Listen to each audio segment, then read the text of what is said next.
Taylor Holiday is back on the show. Today we are in my garage talking about all kinds of different stuff, random show style episode like we've done before. We talked today about the equity split in my business. Taylor gave me direct advice as Patrick Cadu has joined AJF Growth as my COO and business partner. I've been calling him that, but we actually haven't technically worked out the business partner part yet, like the equity split. So Taylor just sat and told me, like, what percentage of equity should Patrick have versus me? What should I be looking out for? How should Patrick value the equity? How should he pay for the equity? Really candid conversation about stuff that I think Taylor is really, really helpful on. So there's that. We talked about CTC's coaching tree, which is something that's come up a lot. Why have all of these people who have left CTC done such good things? Does Taylor attract those people? Does he develop those people? What's going on there? We talked about whether or not Facebook ads actually used to be easier or not. People say that. Was it actually easier? All kinds of good stuff. Very business focused today. Some of these episodes get all over the place, but it's very business focused today. I think you're going to like this episode a lot, as usual with these. Let's get into it with Taylor Holiday in my garage right now. Do you want to just start right in on my equity deal with Patrick? Yeah. How is this not done yet? What are you guys doing? We're fine. Why can't we just get on the call and work this out? Because there's too many other things to do. 3 episodes now. Well, okay, so we're almost there. I mean, it is one of our rocks because we're doing US. So nice. One of our rocks to get to get this done through the before the quarter. Mm-hmm. So it's definitely happening. Okay, Patrick, my business partner soon. Yep. COO. Yep. We've just been calling each other business partners because it's happening. Like it is happening. Okay, here's the question. You've been advising us. Thank you for your help. Like 3 Marco Polos. It's been helpful. I mean, nobody I know has thought more about how equity actually plays out. Right. In this kind of setting, for sure. Yeah, right. And so your advice has been extremely helpful, and it's really underrated how much that matters. Like, I think just like... No, it's something you want to get right. You want to get this right. Exactly. Yeah. I've watched you get it wrong so many times. Exactly. I just don't want to follow your footsteps. So, okay. Okay, but here's actually the thing that I want to ask really specifically, because I actually haven't talked to you. I talked to Patrick this morning, and I was saying, like, okay, what do we need to do to keep moving this ball forward? And he said, well, the one thing that came up in my conversations with Taylor, because both of us are asking you for advice. Yeah. And what I asked you to do to frame it was, don't think about loyalty to me or to Patrick. Think about loyalty to AJF Growth. Like, imagine you're an equity holder in AJF Growth. What do you think is best for the business as you can see it? Okay. And originally we had talked about sort of, I would own 2/3 of the business. Patrick would own about 1/3 of the business. That's the way we had looked at it. Yeah. But you told Patrick, you think it should be closer to 50-50. Is that what he said? That's what he said. Okay. But you could say whatever it actually is. So what is it? Is it 49-51? What do you think is actually best for us? Because this is the thing I think is interesting. Our equity split may be a curiosity to people, but I'm actually really curious to unpack your thinking about why you say the things you're saying about it. Well, there's a few reasons. So I get the sense that when you talk about Patrick, you talk about him and you've used the word business partner. Not that he owns a part of your business. I think these are different things. And I think that the closer you are to equal in it, the more truly the partnership is. So that's just like a little bit of a philosophical. Should I say something? Let me say something about that first. Okay. Yep. One of the things that we were first sorting out in this was we think our skill sets are really complementary. Okay. So when Patrick brought this up on the call today, what I said was, I think we maybe hedged the initial equity conversation a little bit around the idea that yes, he was joining my thing, as opposed to it was going to be our thing, and he was going to have a really big part of my thing, right? But what I told him today was, I just don't really see it that way anymore, right? So he said, like, are you open to the idea that it's closer to 50-50? Yeah. And I said, yes, because that's how in my mind, I think of it as like that's a two-headed, you talking about it. A two-headed monster. Well, I'm actually glad to hear that, because it's really what I feel is that, like, there is this thing that Patrick brings to the table that I do not bring, and the business is unscalable without that thing. Right. So it's like, it doesn't exist without Patrick as a future thing that it could become. Right. So anyway, so to your point about the equity reflecting the actual relationship. I don't think that's true, by the way, that you say that. You're very differential in that, but I think you would figure out lots of things without him. I think it's the question of like how much more valuable do you think he can make it? How much faster? Because but regardless, like, I think that you should maintain control over certain decisions, which I think is what the 51-49 represents, and you can define what those things are. I think they should be a pretty small subset of things that wouldn't require both of you, but there should be some things. And then the ultimate protection for me is the buyback right. Like that to me is actually the most important thing, which is the way you hedge the idea of whether or not you're actually complementary is that for him to get to a place where that 49% is fully vested and owned, like there should just be a way for you to get your company back in the event that you guys are wrong for whatever reason. And I think if you do that, then there's pretty little risk to the partnership because in the event that you don't exercise the buyback, it's because you've realized the value. And so in that sense, it's like the splits don't really matter other than what they sort of represent symbolically, because the buyback actually represents the hedge against the value creation, getting to a level that would warrant it being a good partnership. Because the second it's not, you buy them back out and you shut the partnership down, and that's only cost you whatever the cost of the buyback is. So I think that's where I look at it and go like, hey, you guys are creating a symbolic partnership that's governed by this buyback right that actually is about the value creation. And so like the amount matters. I know like Patrick, he like when he initially messaged me, and I'm assuming we're okay to share. Yeah. He was like, I don't think you're right on value. And I'm like, well, I don't think the value is the thing that you guys should get hung up on. Yeah. Because I think to try to value the entity today would be the wrong exercise for what you're trying to create in this partnership, in my opinion. Oh, so I think that's right. Partly like you can't do like a TTM EBITDA value on this. I don't think so. And I think for multiple reasons, like it's just not a bank loan, like it's not like, and it's not like a public market thing. So I think there's a bunch of questions around that I think are helpful. And what I even said to him is like, if you don't think Andrew, the person is worth this much money, then what are you even doing? That's right. Like then I think you are making a horrific bet in total. Yeah. Like if you think the distinction in value, Andrew's value to you for what you guys are going to do is the difference between 1.7 and $1.1 million, then you're in the wrong endeavor. Yes. Like it should be so obviously worth that amount of money that we're talking about in this distinction for what you guys think you're going to go make together.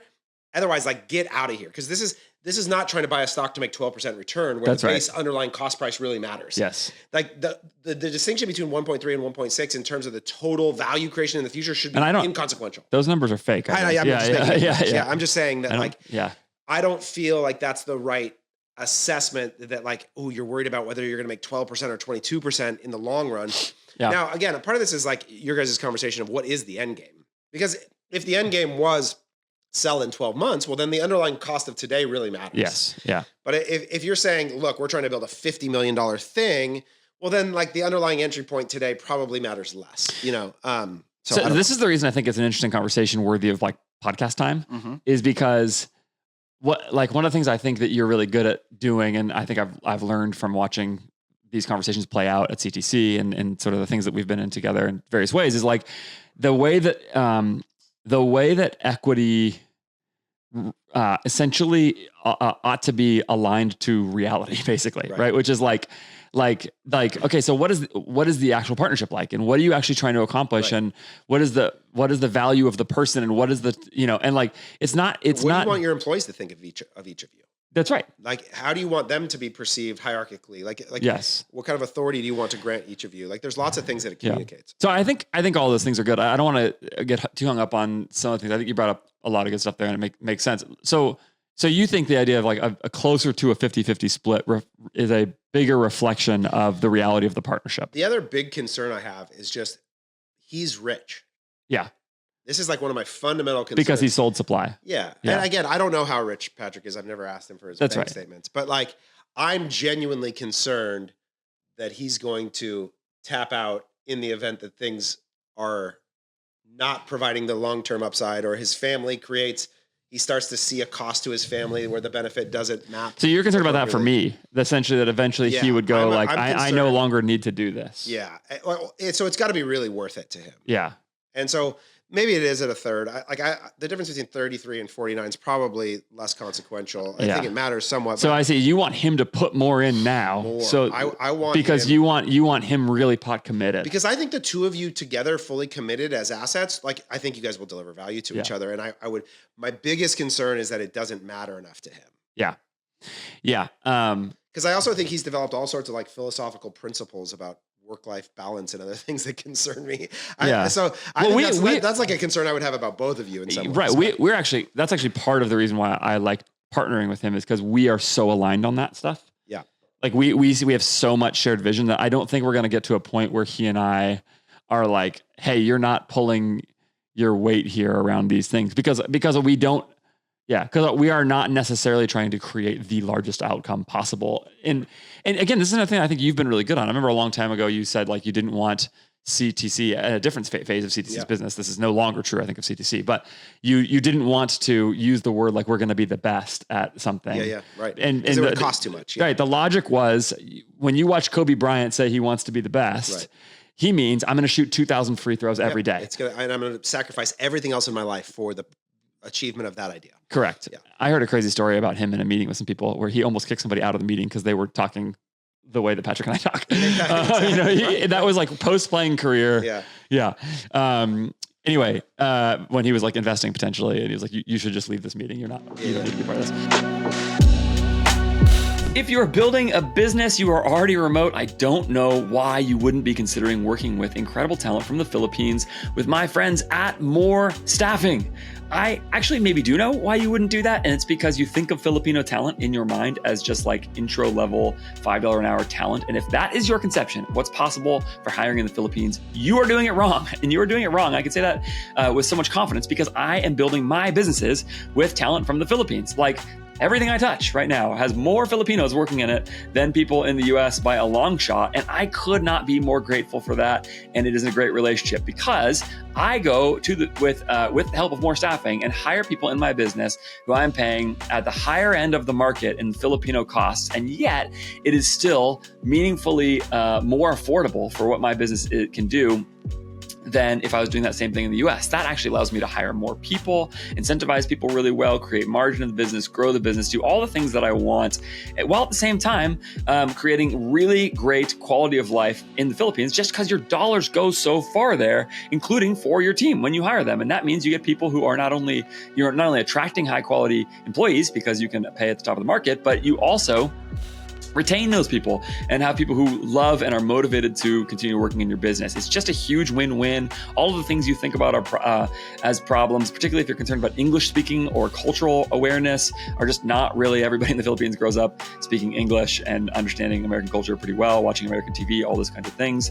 So go check it out today. I could not be more grateful for Laura and JC and their teams in the Philippines. I can go on and on about it. Morestaffing.co/AF. They even give you a 1-year guarantee. So if you hire somebody, they don't make it for a year in your business, they just don't work out. Sometimes hiring goes that way, no matter how good of a job you do. And they will help you replace that person with no additional recruiting fee. So that's a really awesome guarantee. Morestaffing.co/AF. Get going with it today. I think, and that's what I mean when I say like we're not trying to create the largest outcome possible. I recognize that we are not doing that, but because we're aligned on that, I feel good about it.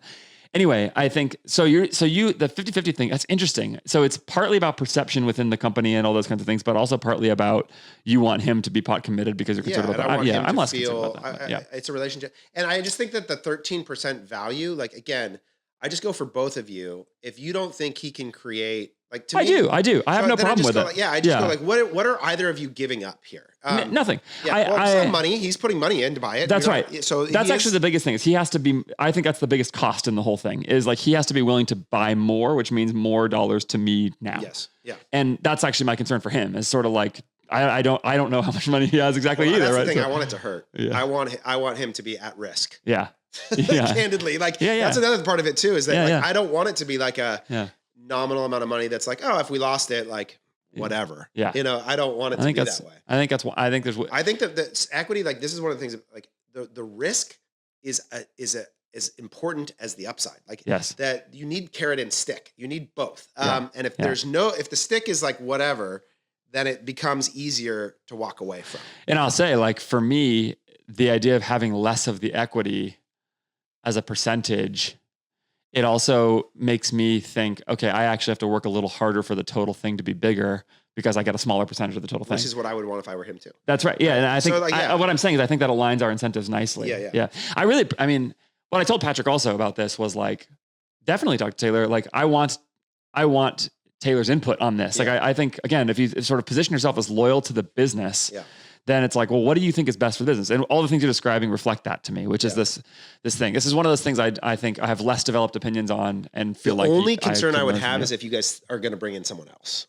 And so that's actually the one concern I have too. Yeah. So that and almost for sure we will do something like that at some point. And so that's like the concern I have, like whether it's an employee pool or something. Well, then I would be careful. Then I probably wouldn't go all the way to 5149 because I just would never want you to find yourself in a position where someone else could kick you out of the company. So so I do think that if you both agree, like, hey, we're going to do a 20% employee pool at some time, or we think that there could be a world where there's a third partner who does XYZ, or we want to do an acquisition, whatever it might be, that would lead to a position where suddenly Patrick plus person new could affect you negatively. That's the only thing. What if they need to be able to do that? What if they need to be able to do that? Yeah. Well, what if I do such a bad job that Patrick at some point needs to? You're being altruistic here in a way that I think you should be more selfish. That's just my personal opinion. I think you should be allowed to mess up your own company and keep it. Yeah. Well, I mean, that's part of what I'm saying is it my own company, or is my partnership with Patrick at a point where it's not really my own company anymore? Yeah. I don't know. Until where actually what we need is for Patrick and I to be able to be united against sort of anybody else at an equity level. Again, position yourself as sort of, I mean, I know you're confident in me. You've expressed that a lot of times. So maybe you do view it as no, I want you. If I'm a shareholder in this thing, I want you to maintain control. I would never give up control. Yeah. There'd be no scenario where I would cede a position that someone could remove the thing from me if I were you. Yeah. Yeah. Okay. Or I would so narrowly define the parameters under which that could occur. If you truly screwed up people's lives or embezzled money or something, fine. But otherwise, I don't think that should be a possibility. Yeah. Okay.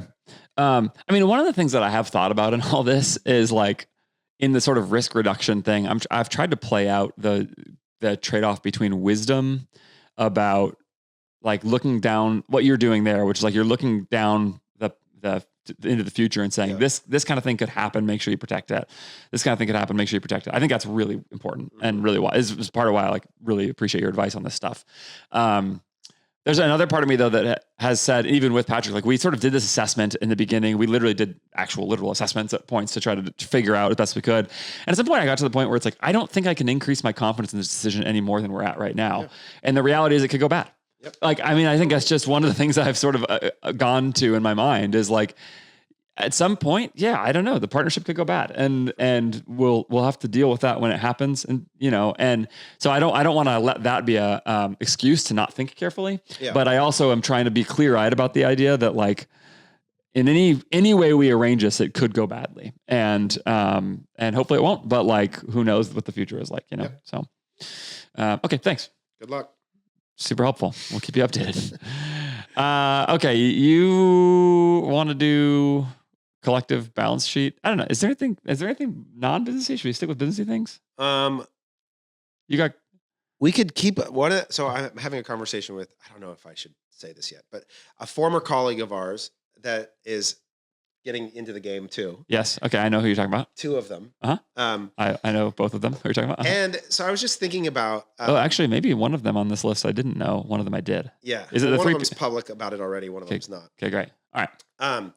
And so we're going to have a conversation tomorrow and I've been talking through it. And I just keep thinking to myself how sad it is that these things are all going to end up bludgeoning each other. That there's just this, when I read person 3 on that list content, I'm you are just saying all the things we did together. And now you're just saying it through your own voice. And there's variations, but it's man, is this really the way? Is I think about this with Thiel and them. It's just is photocopy repeat the actual maximum value creation for individuals? And it makes me sad that it may be the case. I don't think you're being clear. Not about no, not about the people, about the concept. You're saying there's a kind of, are you saying that what you want is that people who have been in your ecosystem to go create new and interesting things as opposed to replicating?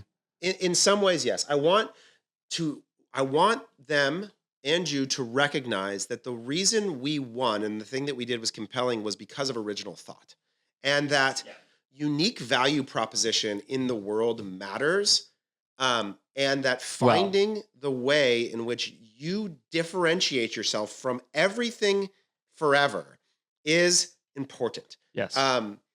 And this goes to this. So the quote I put up there, I'm going to tie this to the first point, was this, your idea that you talk about all the time, that it's never been a better time in e-commerce and the collective balance sheet. Yeah. And more and more, I've just come to have this like almost Peter Thiel to, maybe speak of the Antichrist here or whatever your view of it may be. Yeah. But is that like the goal is monopoly. The goal is not perfect competition. The goal is to create a monopoly. And how do you do that? And I think a lot about that in the context of a service business, which is like the most competitive, like lowest barrier to entry. Anyone can grab a mic and create a podcast world. Like, how do you actually create a unique value proposition in the world? And so I think about all those people on the list, and that's like my challenge to them. And that's why I think, like, I've always been like compelled by the idea that you think you can solve creative. So this right? It's like the thing that I couldn't do. You're not going out and saying, do forecasting. And like, you do talk about that, but that's not, I don't feel like you're like, that's table stakes. Exactly. You're not we have to do it to be responsible to clients. You think you can solve something novel. And I have a deeper appreciation for that pursuit in the world. Well, and so you're definitely right. And this is very conscious. Like when I assess the agency landscape in D2C, what I think is there is essentially no chance for not only us, but for anyone to compete with you on that idea, on the profit machine, right? On our own ideas. And it's because you have too big of a head start and too much money now. You have there's just no world in which I can do this. And what I'm concerned about is that even on the stuff that I think I can beat you on, that actually you still are just too resourced. Right. That like it's just like the Dodgers and the Brewers that we're going to see. It's just like the Brewers are really analytically good and smart as a team. They do a great job with player development. Their pitching development's awesome. The Dodgers just have too much money. Yeah. They're just too, so they're not only are good at all the same things, but they can afford better players. That's right.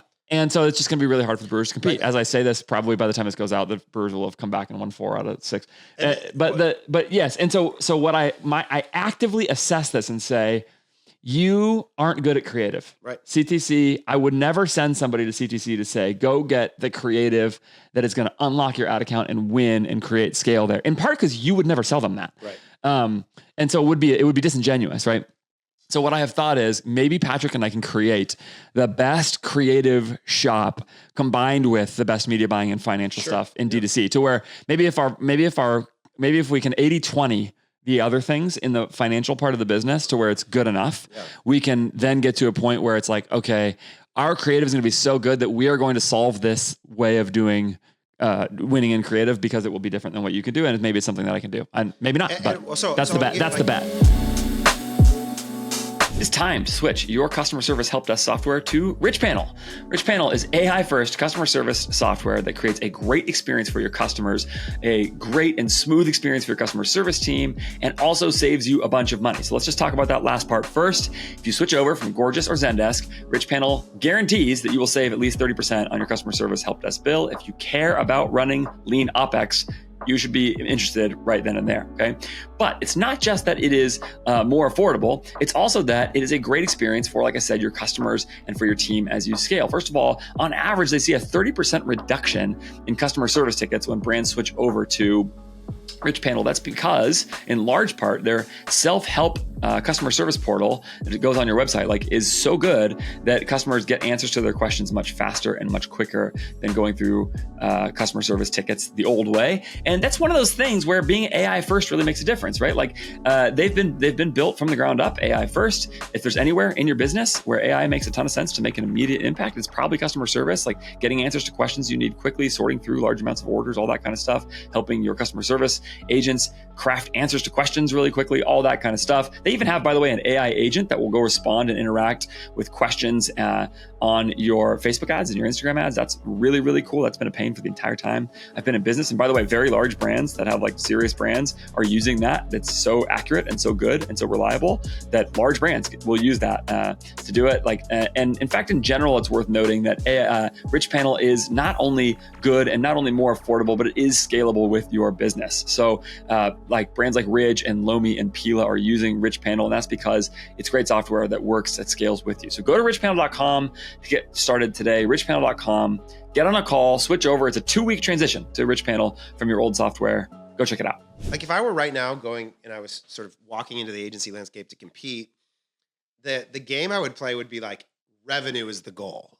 You want to occupy this contrarian position that is actually the place where you can develop like the key is to make sure not everyone agrees with you, right? You want a loud opposition. That's one of the other important things is that you want to come out and create this sense by which there are a lot of people to disagree, but then there's your tribe. There's this small cohort of people that deeply and intimately agree with you.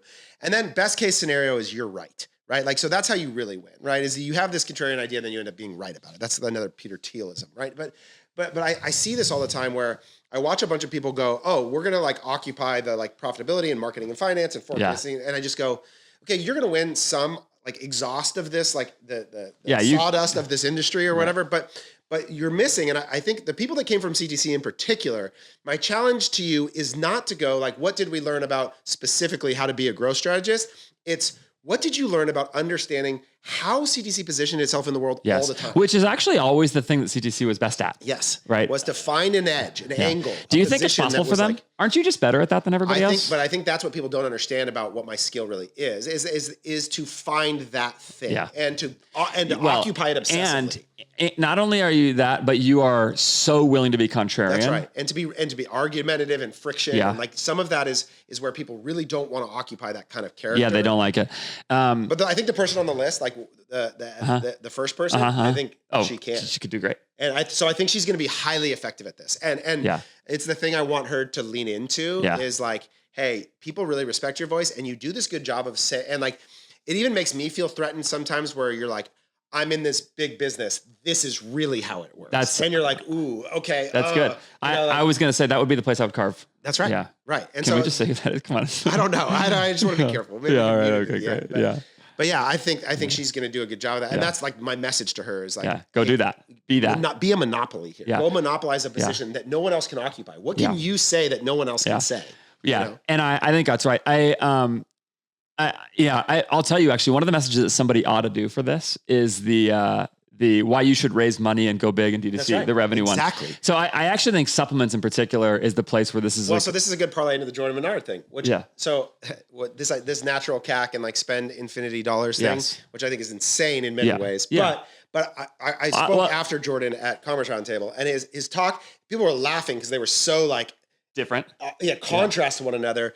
But I actually think he's making a way for himself amongst a subset of people with a message that people go, wait a second, that doesn't apply to everybody, and they want to argue it. Yeah. But it's got edge. It's pointed. Yeah. In a way. He's very good at that. Right. I'm going to have him on the podcast soon to talk about it. And I also think he's on something very important for Meta. Yeah. I don't think all of the implications are right, but I recorded a podcast about this. I know. I listened to it. That's why I wrote it down. Because I was like, the natural CAC framing, I think, is like insane. But I think the phrase is wrong, but I just used it because he used it. Right. But because it's not natural. I think it's a marketplace CAC. That's right. That's the phrase. You're a market taker. Yes. You're not a market maker. But the point being that there's this thing that happens in meta ads that I think is very important for people to understand. You guys model this, and I've referenced this in my episode, that you guys actually model this specifically, right? This marginal frontier idea and these trade-offs, which is that the relationship between spend and efficiency is nonlinear. So you will get a whole bunch more spend at a slightly lower efficiency. That's right. Or sometimes your spend will drop off drastically at a slightly higher efficiency.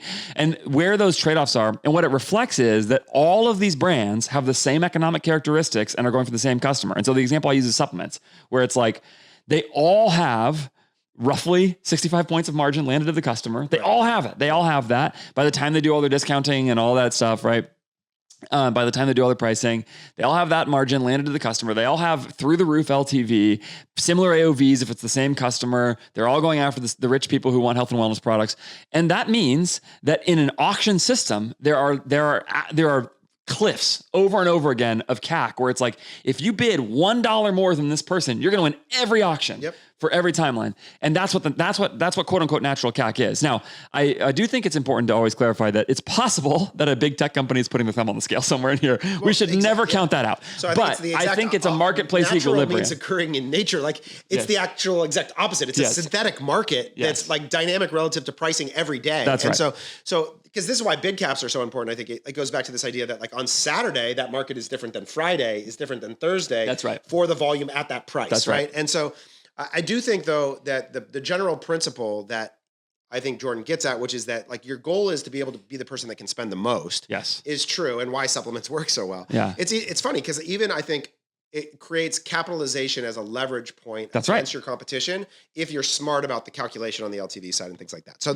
and if you look at some of the really huge supplement brands, it's exactly what they did, right? right. AG1 raised all the money. Grooms raised a bunch of money. Seed raised a whole bunch of money. I think Armor raised money. And it's because there's what everybody realized, right, about D2C is that it actually doesn't function like software unless you're a supplement business, right. Where it kind of does, where it's like all the cost is the upfront getting your stuff, in this case, out to people initially. Yep. But the LTV timelines are so good that in fact, like the value realization over time and the margin is good enough. So maybe not quite software scale, but like there's like a very similar dynamic here. And what I think, if I was going to make a bet on the future of D2C, one of the things I would say is that like that segment just gets eaten by brands who realize the natural CAC thing and they all go raise a bunch of money and they just outmuscle all the bootstrapping health and wellness brands. So all the people were just like starting this. And what I would do if I was doing public content, so back to your point, is I would tell everybody, go do that. The other space I see it. So we work with a number of brands that are hardware plus software. And I don't know if you saw, like Aura just raised at like an $11 billion valuation. I did not see that.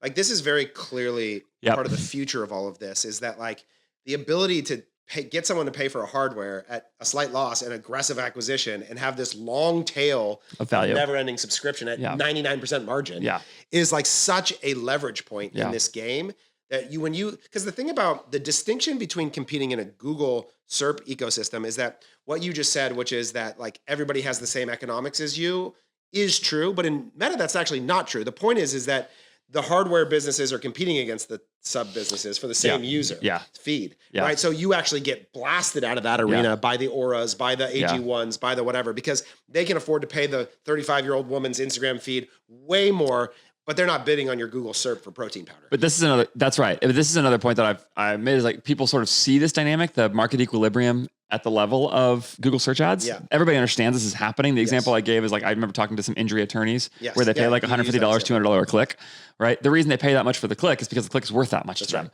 And so the value just gets competed away for search. And there's just a limitation to the volume, and that's that, right? And I mean, I've literally talked to these people like $200 a click, $150 a click. But I think in that respect, Meta actually functions more like that than people realize. And that's what the marketplace CAC is. Now, what you're saying is also true, which is that's right. This is where I disagree. Well, what I just mean is like, people think it's different because it's demand generation versus demand capture, so to speak. But what I mean is there's a way in which the click has a value that it gets competed down. And what you're saying is right. The way it stops functioning like Google is that somebody can make that click worth a lot more than everybody else going for the same click. Yeah, exactly. So whereas the injury attorneys all have roughly the same value realization potential. That's right. Like you're not going to get injury attorneys suddenly bidding on, leggings. Yes. Like you're not going to compete in that way where you're like, oh, the injury attorney's paying so much for the leggings click because it's worth so much to them. But on the Meta environment, you do. Like that's the same person in theory, whether it's exactly leggings and injury. The point is there's a broader competition for that feed. And so I do think this is why I'm like, dude, there are some brands that you have no chance because you just don't realize enough value to win the paid advertising game. Yeah. And you're not capitalized for it. That's right. It's just like so, and even if you were, like your LTV sucks. That's right. So like this business has no chance to go into this like knife fight and win because you just don't capture enough value to get scale. Or at least not like that. Like the way you'd have to do it is a much slower, more deliberate thing with sales channel expansion and things like that. But you're not going to get at D2C the way that the way that supplement brand is. Or you'd have to just have so much demand on the front end for your thing versus everything else. That's like you'd have to capture this trend or moment or product that was the conversion rate was so high that you could bid so much. Like and I think brands need to assess that more clearly. They need to understand who they are in that. So I have a client.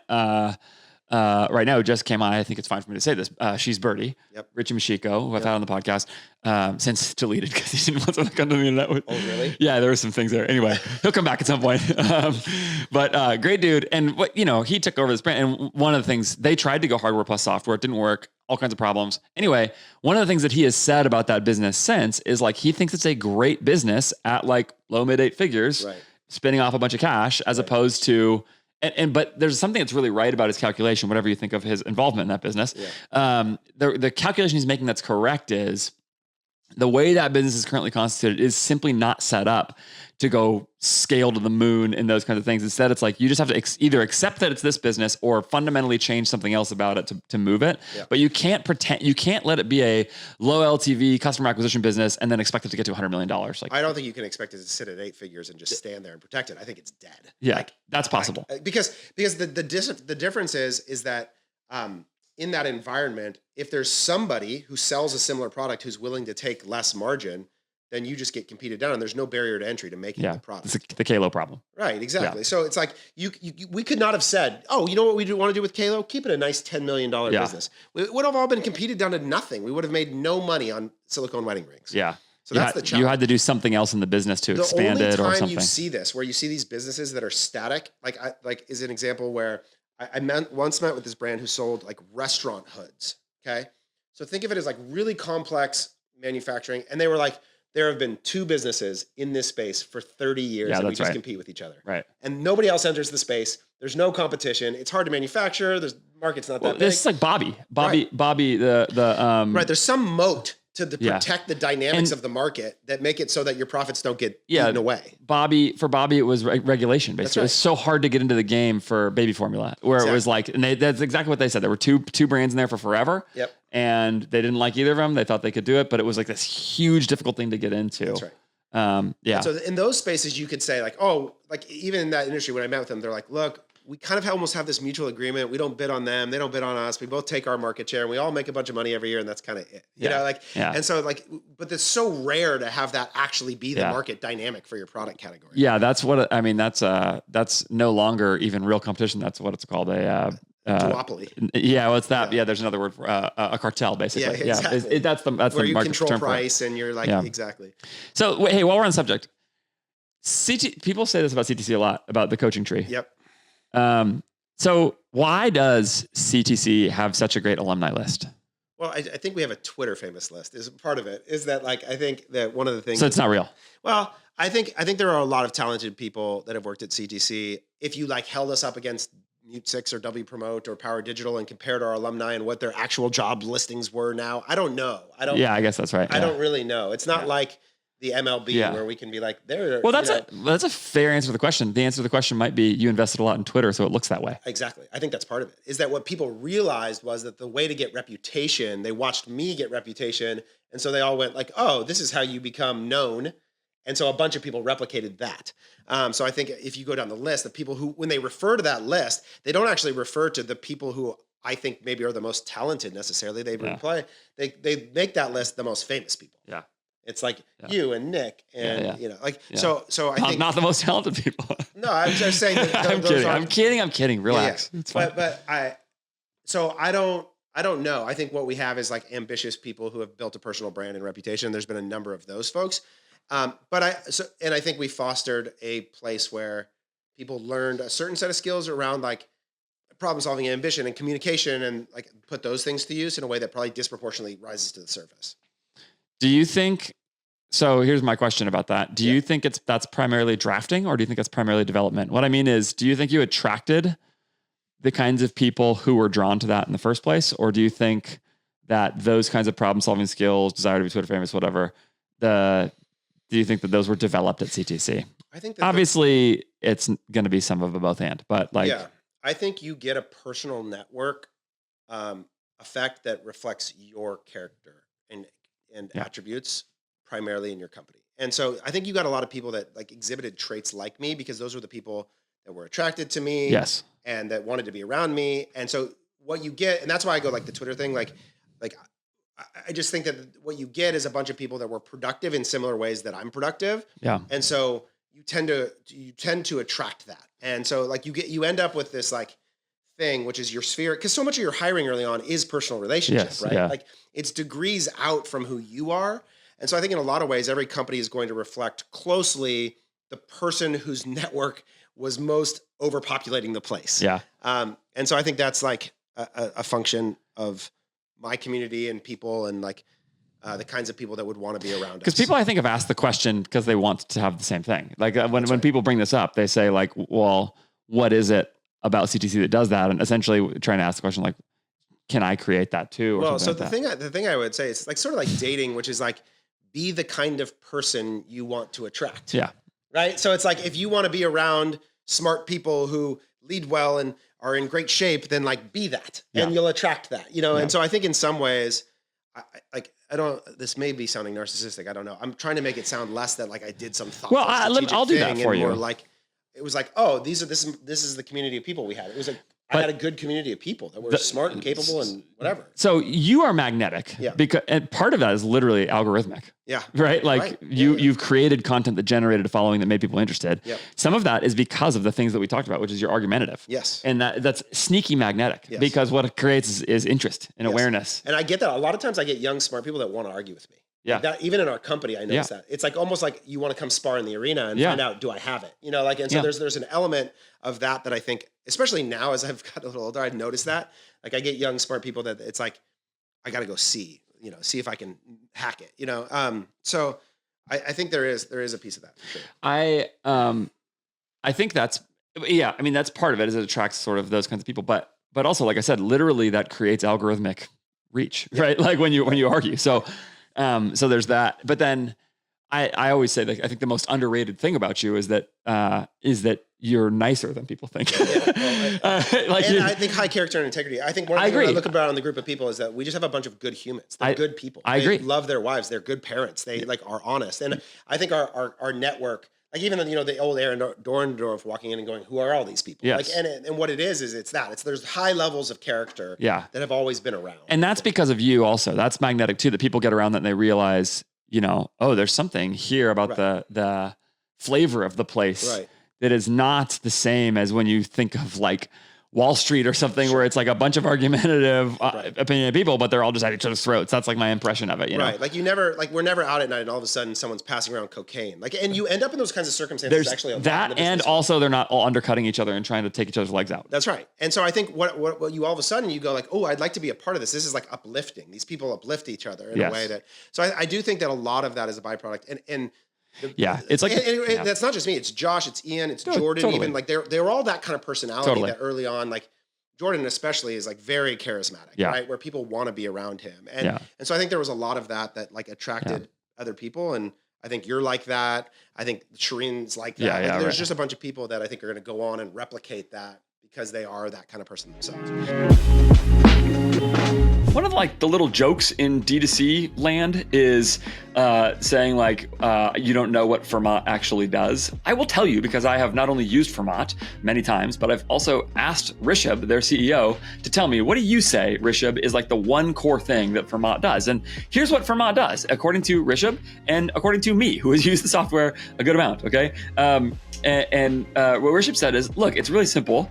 There is one website for your brand, and that doesn't really make any sense when you think about it, because actually you talk to lots of different customers, lots of different ways, and you want to be able to build customized messaging and customized experiences without going and touching and messing with the main website. So what we allow you to do is go beyond just simple landing pages where you get a landing page and then send people right back to that main website. Instead, you control the whole customer experience all through FERMAT pages, where you can build basically custom website experiences in really quick and easy ways, so that you can actually go speak to different kinds of customers in different ways and maintain consistent messaging all the way through your funnel. You can do that with like custom pre-sale pages, PDPs, custom cart upsells, custom product names, all kinds of different things. FERMAT's built to help you as a marketer go really far, really fast with different kinds of customers. And if you know anything about Meta right now, right, you understand, of course, that like reaching different kinds of people with diverse messaging is critical to success. So FERMAT is there to help you do it. I've had clients use it and see real spend increases very quickly from using it, just basically because of this, being able to build custom funnels. You should check it out if that's the kind of messaging that you are trying to do in your business. Go to FERMATcommerce.com/AF, FERMATcommerce.com/AF. Take a tour of the software. It's really slick. Fastest loading landing page I've ever seen, by the way. So incredible mobile experience. Go check it out today. It's like the parenting thing, that I've thought about a lot, that is like, so much of what happens with your kids is caught, not taught. That's right. It's like which is like the most terrifying thing about parenting to me in the one respect, because it's like, but maybe that's the perfect metaphor for leadership. Yeah. Is that like you can design whatever system and recruiting process and hiring flow you want, but you're going to like basically make people like you. And so maybe the most work you can do is figure out. Well, there's an old professor who I liked a lot who, actually like who's content Thiel, I never took him, but anyway, he would say after a lot of years of teaching college students, the thing he sort of came to realize that most people won't remember almost anything you say, but they'll remember what you're excited about. Yeah, that's right. So like they'll maintain that. I think that's right too. So, yeah, I think that's good there. I think that's enough about why that's worked well. But actually, one last question about it. Do we have anybody who's like LinkedIn famous? I'm trying to think about how much this is the Twitter effect. Nick, yeah. But not really in our world. Yeah. It's so much is the Twitter thing. Yeah. Like, it really is. Yeah. So that is, but there's a separate conversation here about getting LinkedIn famous. What is it? What's the separate conversation? Go. It's a random show. Talk about whatever you want. I think that if I could go back again, you'd have built on LinkedIn. Well, I even think right now I might go really hard. I think it might be more valuable in our world. Yeah. Like I think Twitter is ego, but like I think LinkedIn might be the money. Like I think you're going to get paid a lot more money if you have a large following on LinkedIn than you will if you have a large following on Twitter. I've paid a lot more money in what respect? B2B ad sponsorship. Okay. Yeah. Yeah. In our world. Yeah. Not if you're like maybe. So content creation, you mean? Yes. Yeah. I think that's probably true. Like, and part of that is just like talking with Chase, who I think has done such an amazing Chase job. Diamond? Yeah. Yeah. Have you ever talked to him about his business? No. He's like very quietly gone off into the world of like super LinkedIn influencer and is doing really, really well. Good for him. And you talk to him about it and it's like, one, it's like way less intensive too. It requires a very different kind of content workflow too than Twitter, where Twitter I think requires so much of the like debating engagement and that kind of thing. Yeah. LinkedIn is not quite as much that. But so I'm really fascinated by that arena. It might be a little late for it, but it's super interesting. Yeah. I think that could be right. Makes sense. It's just hard for me to hear you say that you could have made more money somewhere else. Yeah, that's fair. That's fair. Like, because it worked out great for you. Totally, so yeah, totally did. And a bunch of it might be less pod sponsor dollars, but I think you probably. That's fair. That's fair. Yeah. And the thing, what's making me think a lot about it is trying to replace myself right now, like on the content side and figuring out where to do that. And I think Twitter's. I think that's very interesting. Yeah. I think that's like. I would bet if I was you and I was making that bet right now, top of my head, without thinking too hard about it, I would make those bets on YouTube and LinkedIn. Yeah, exactly. I would not make those bets on Twitter. Because what you have the other thing about Twitter is that like I've given an unhealthy amount of my time and mind share to it. That like you really, because the thing about it is that it's so time agnostic, meaning it's like whenever the conversation happens is when it happens. Yeah. And that would be sometimes a random Sunday afternoon that I said something and all of a sudden it popped off and now I'm 4 hours of engaging in the hamster wheel so to ask that of an employee is also really hard. Yeah. Because it's you probably kind of have to like it as part of it, you know. And it's part of the reason that I've stayed on X and continue to engage there is because it's fun. I like it. And also I like the people there. Yeah. And like so if you don't have that, there's an element that I think is really awesome about it, which is that like I always try to explain this to some of my other friends, like if people root for each other in this way that is sort of under and around the conversation, so that like when people are also arguing with each other, it's not just like when people talk, oh, Twitter's the worst or whatever. Right, they think about conversations about Israel and Palestine. Exactly. Like, it's just not like that at all. Exactly, yeah. People are actually really excited. I just remember like when you sold when CTC had its transaction, right? It was like how much positive. Yeah. Or when I think about Bill D'Alessandro and his thing, it's like people, that's the collective balance sheet aspect. It was like, people are like, that's a win for all of us. And we're excited. We've been around that person and most people I like. So, okay. Growth is the CEO's job. Yeah. Yeah. Okay. Is your phrase. I really like this phrase. Okay. I'm not disagreeing with it. You could, if you want to. I don't. So you kind of do. I don't. I think it's possible that it removes some responsibility from some other people to do some things that are good for businesses. So, growth is the CEO's job is a phrase of yours that you've been using a lot. So before I ask you my one question about it, what do you mean by that? That when I think about growth, the question is, what are you growing? And I think what people mean is revenue or profit growth, and in particular, profit growth. And so if I think about profit growth specifically, it requires two types of inputs. It requires revenue creation, but it also is completely dependent on controlling the cost, including the OpEx, including the marginal value of every unit you sell. Those things generally marketers have no control over. So in particular, if you mean profit growth, it is fundamentally true that the only person that has oversight of both sides of the P&L is the CEO. If you mean revenue growth, which I think some people might. I also contend that how much revenue I can create is completely dependent on how much inventory I have, which is a decision that most marketers don't make. So I think that this is a much more cohesive effort than people would like to represent by calling one person the head of growth, who's like a sub position to the CMO and lateral to like 4 other people responsible for the inputs. So I think that last part is the reason that it's an interesting question, because everything you said in the beginning of that answer is sort of obviously true. Yeah. You know, but it's not that interesting. You know, it's like, of course, somebody else has to be in charge of how much inventory you can buy. But I think you mean the phrase more pejoratively than that. You mean it. You have an interlocutor in your head.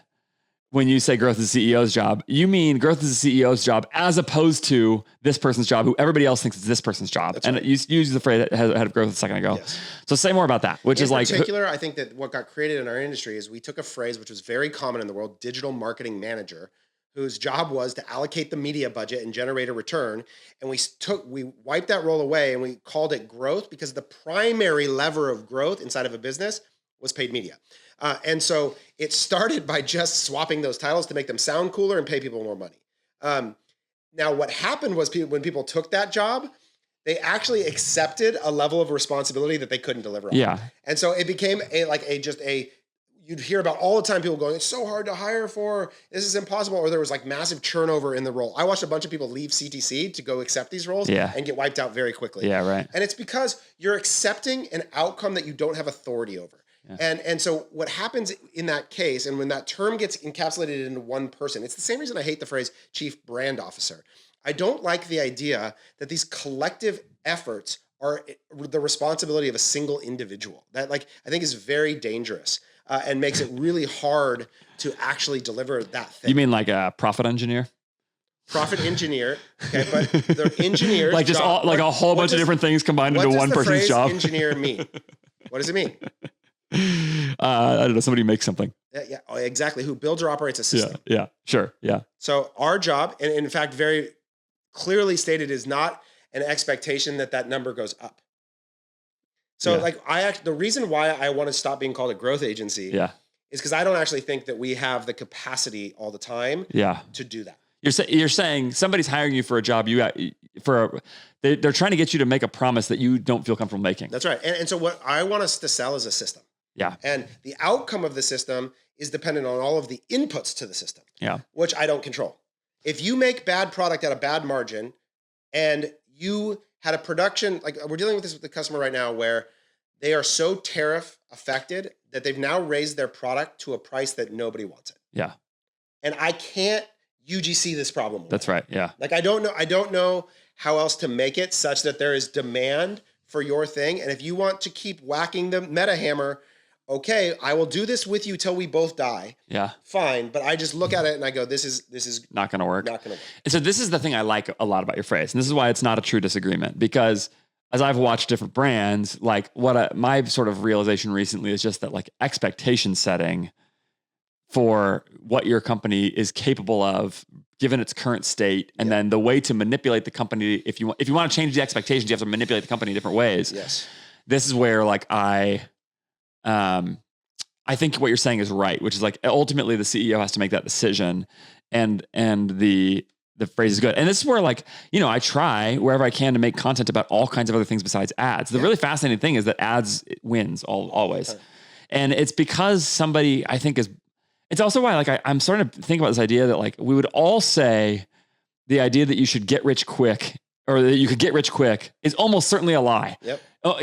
Anytime somebody's selling you that, they're selling you something that you probably shouldn't buy a priori. You should have a baseline. Your prior should be, that's probably wrong. Yep. Right.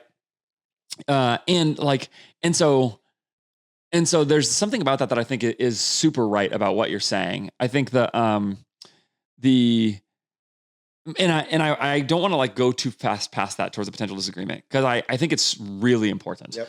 And so this is where I try to make content about like, here's how to hammer your supply chain. And here's how this person capitalized differently, or here's how this person thought about product development and pricing and, all of these things that are these elements that are way outside the growth agency's concerns. But you think you can make things grow? Well, I don't know. I mean, this is the counter argument to my bet about creative, but there's another group of thinkers I see in our space who just hammer ads. CEOs? No. Oh yeah. The person that you like to reference in this story, to be very clear, I guess that's CEO. Well, Zach, you know? Yes. Yeah. I think that's probably, I guess that's true. He is a CEO. It's not sort of true. It's definitively true. He is a CEO. Zach Stuck, I think, is really good at this. Jordan, I think, is really good at this. I think he's a CEO as well. I'm not really sure about his relationship and his business. And I actually don't know. I mean, I don't see the P&L, so this could just be wrong. Right. Like, but I also see a bunch of other people who have seemed to have done a really good job of this somewhere in this ecosystem. And in fact, it gets sort of something you have mentioned before, which is like Alex Hormozzi's point about just sort of number of actions against the thing. Yep. And this is like the sort of like make more ads idea and some of that kind of stuff. So I think there's, and I'm undecided about this point. Okay. So I'm trying to say this with some hesitation, but there's this part of me that's like, is it just a lie? If people are believing a lie or believing a thing that meta ads will make them rich fast or something like that, right? That's the like get rich quick promise, right? Is it just a lie that better creative sells more products to people? You know what I mean? Like that you can actually maintain CAC and scale more. Do you think that's just wrong? Should everybody quit doing that? So it goes back to the like genetic attribute versus outcome thing. So let's take Driveline, one of our favorite training facilities in the world. Favorite companies in the world. Yeah. People we love. If you go to Driveline and get the best training in the world. I haven't answered this question. Go ahead. Your upper bound of outcome after training there would be what? So I mocapped when I was there. Yep. I threw in my underwear. I could pull the video for that. I have it. Not going to do that. 72.6 at age 38. That was my fastball velocity. So let's say I asked the next year. Well, so I asked them exactly this question precisely to assess the thing that you wanted. What I said, I think I was age 38 when I did it. I'm 41 now. I said, if I trained your program exactly as you did it, what do you think you could get me to velocity wise? Right. And the first answer I got was they thought I could touch 90. Yeah. Which was shocking to me. Yeah, I was like, amazing. Whoa, I got this. And then a future answer said, maybe low 80s if it goes great, mid 80s. Yeah. Right. I'm old, right? Like which athletically. Would make you great in the men's league on a Sunday. I'd be amazing. But would not get you to the big leagues. It would not. So I think that the point is that the underlying genetic attributes represent the ceiling potential. Did you notice that I kept the 0.6 in there? Because I want every half a mile an hour of velocity. For sure. So the underlying genetic attributes of the thing represent the ceiling of the potential tactic. So does making a lot of creative for some brands unlock massive scale? Yes, because they have amazing LTV and great gross margin, and they came up with a novel solution in the world.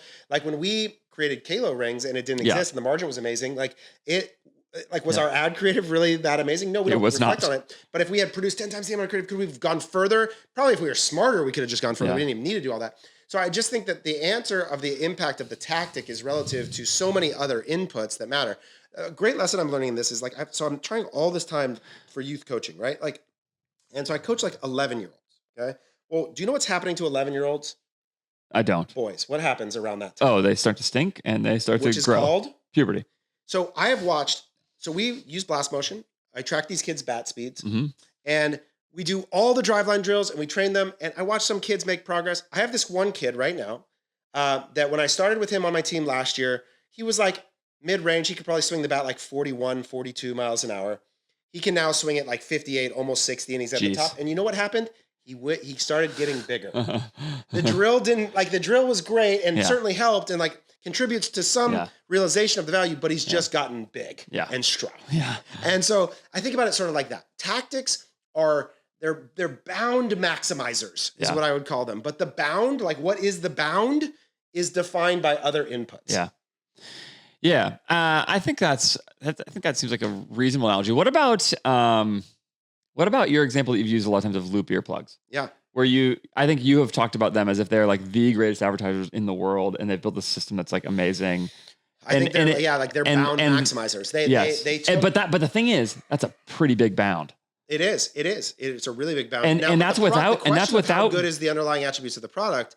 I think one of the things that maybe I underestimate is it's like Kalo in that massive gross margin. Yeah. So you're talking like, I thought it wasn't that great. No. Like not in terms of pure dollars, but in percentage, you're talking like 90. Okay. I didn't realize that. I thought that was lower percentage margin. Terrible LTV. Yeah.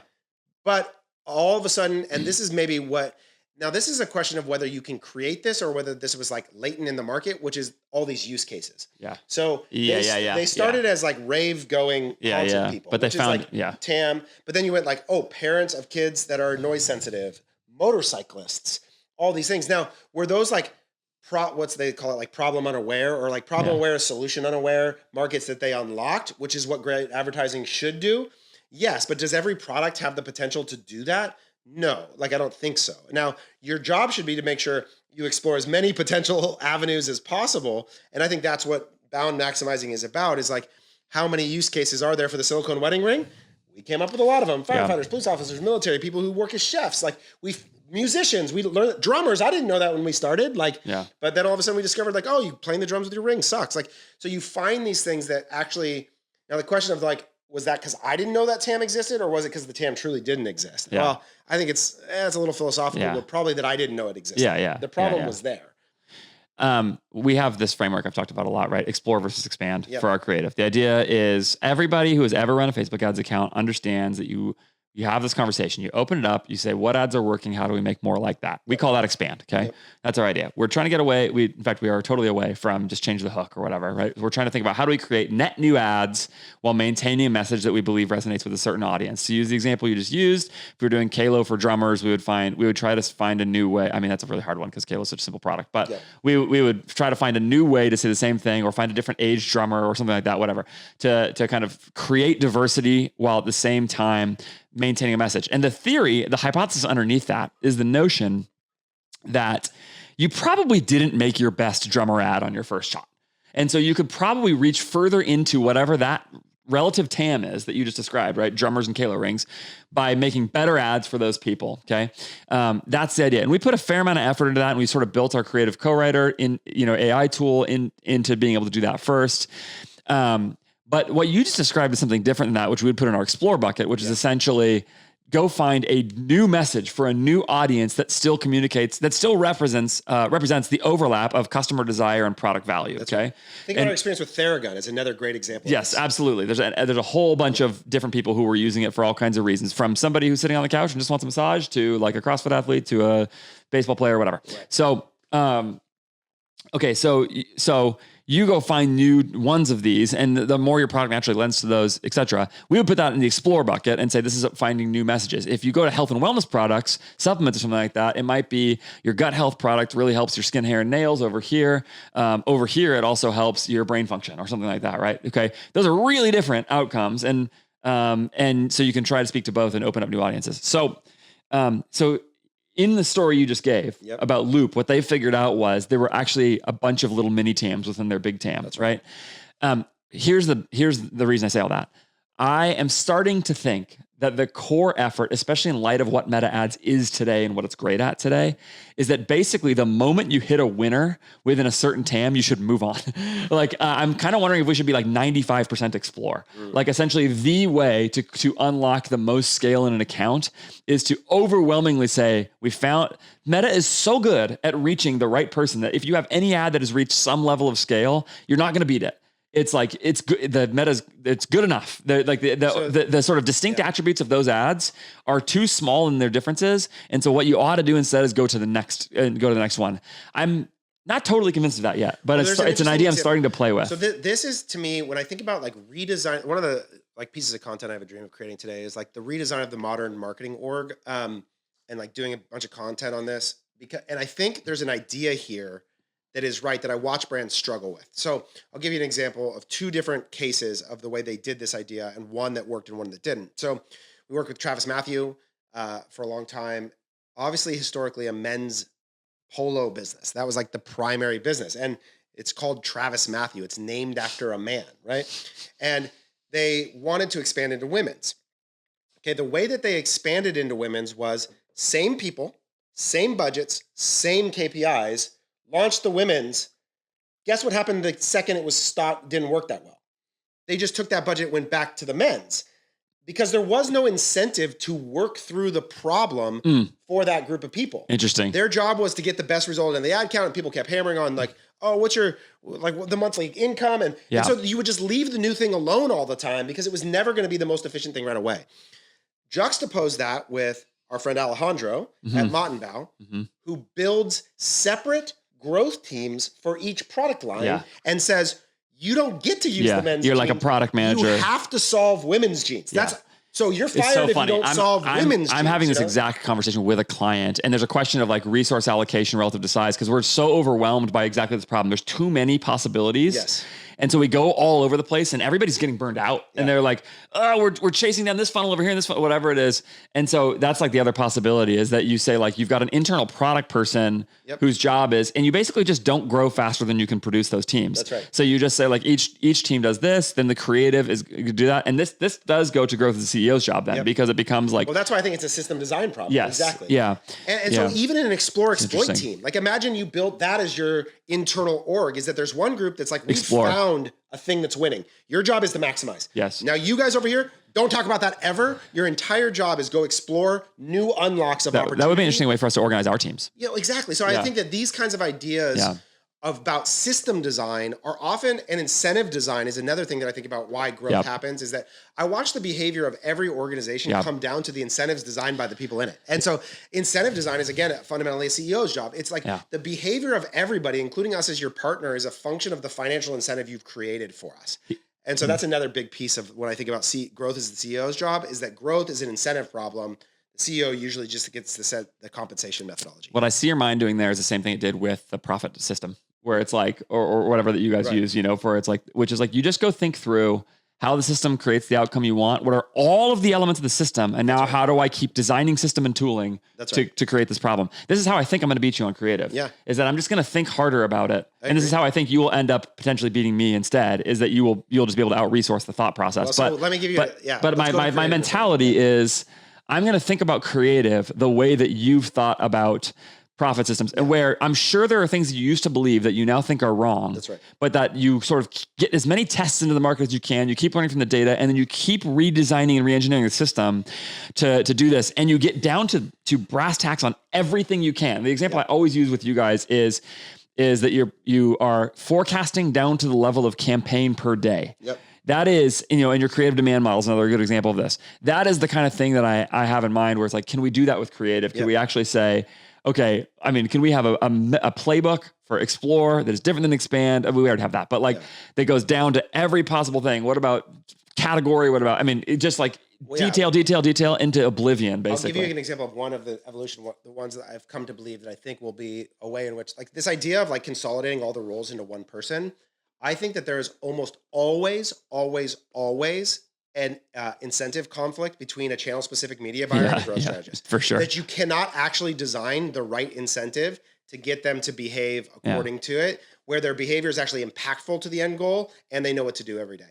And I actually think that you have to give the controls of the channel upstream in order to make it work. So that's like an example where we have banged our head against the wall of media buyer incentives forever. And so it's an example. The creative one, so if we could set the system thing aside, the head of growth, can we stop that one for a second? Talk about creative? Sure. How much time do we have? We have like just a few minutes. Yeah. We should leave in a few minutes. I do have one last question that I want to ask you too. Okay. So let me do the, it is short. My last question is short. Do creative and then I'll ask you a question. I just saw this today. So this kind of overlaps with AI.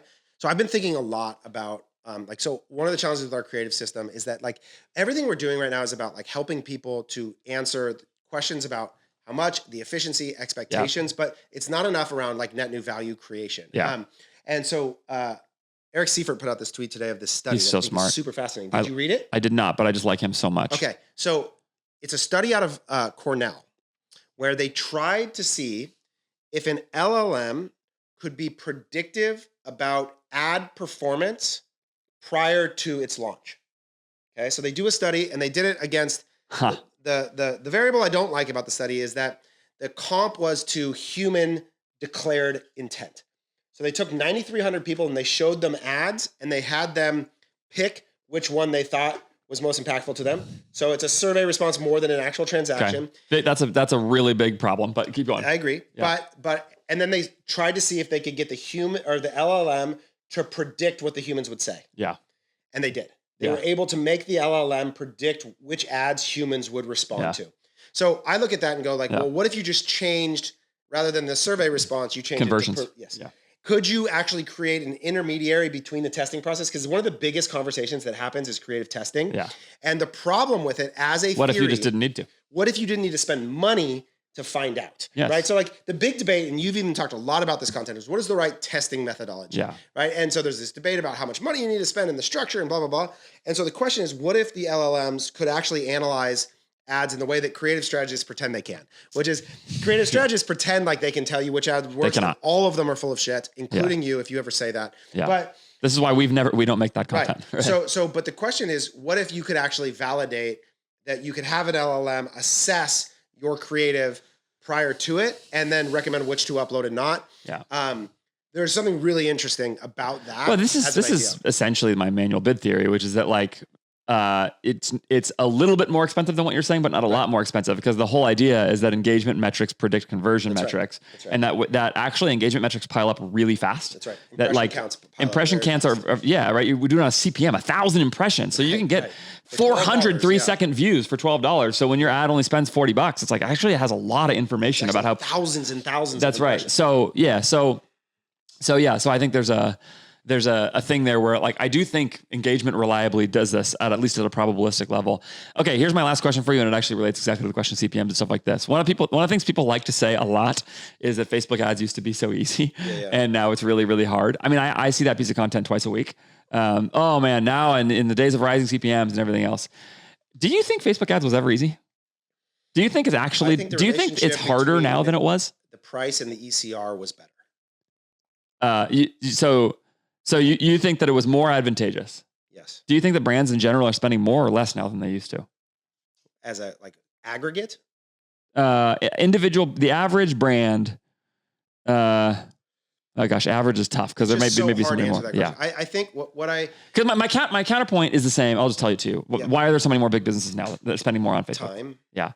Yeah, that's part of it for sure. Time. But I mean, they also seem to be spending more money on digital platforms, and maybe it's because they push out the value creation and some of those kinds of things. But look, just to air my point here, I just think it's wrong. I just think the idea that it used to be so easy is like has gone down. For sure. Yeah. But I think that's the simplest measure. Yeah. Is it though? Because doesn't that just mean people have also gotten better at the other parts of business, opportunity selection and supply chain optimization? We just know nothing about that stuff then. I just think though that like the idea that everybody like just spends to their optimal CAC level is like sort of probably not true, optimal, right?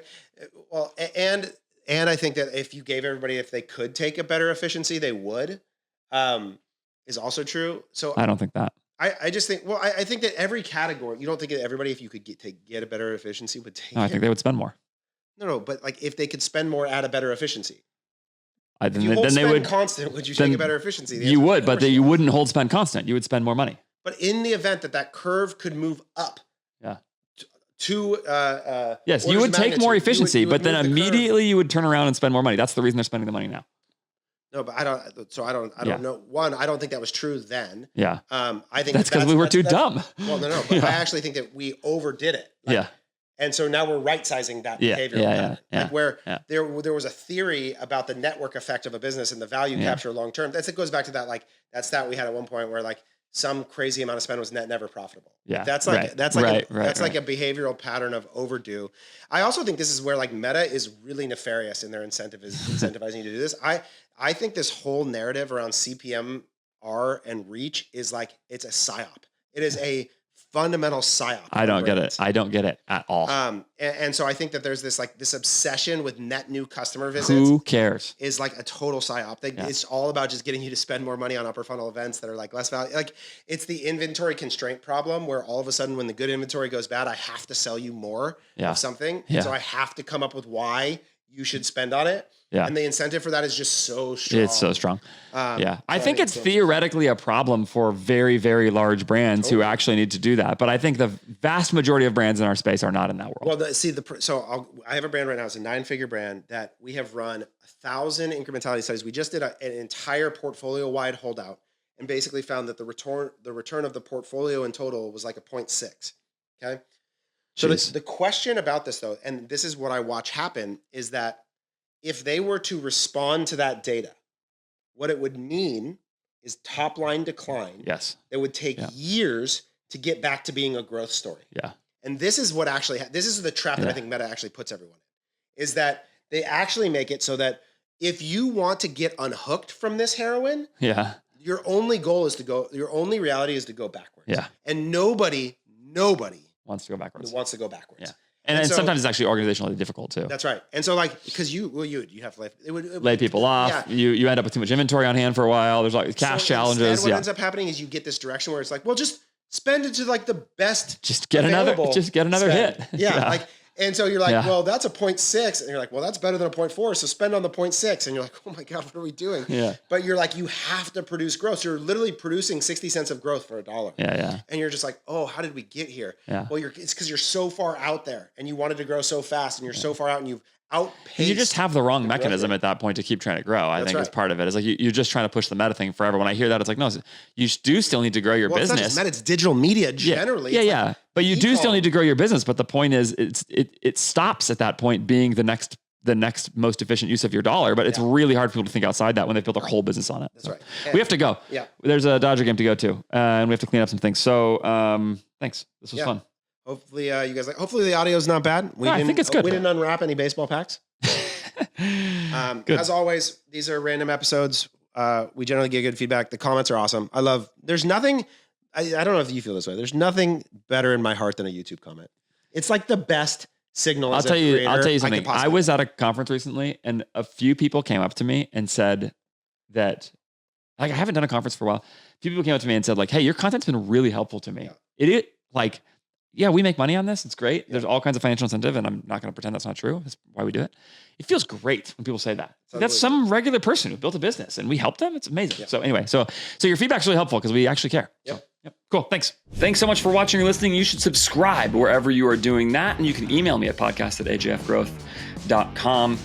And also just leave a comment. Do that publicly so I interact with it. I read all of them and I respond to most of them. So go do that as well.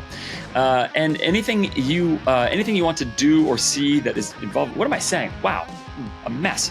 Go to my website, ajfgrowth.com, and you can find everything I'm doing there, including filling out my intake form if you want to work with AJF Growth at some point when we open up to start taking on more clients next year.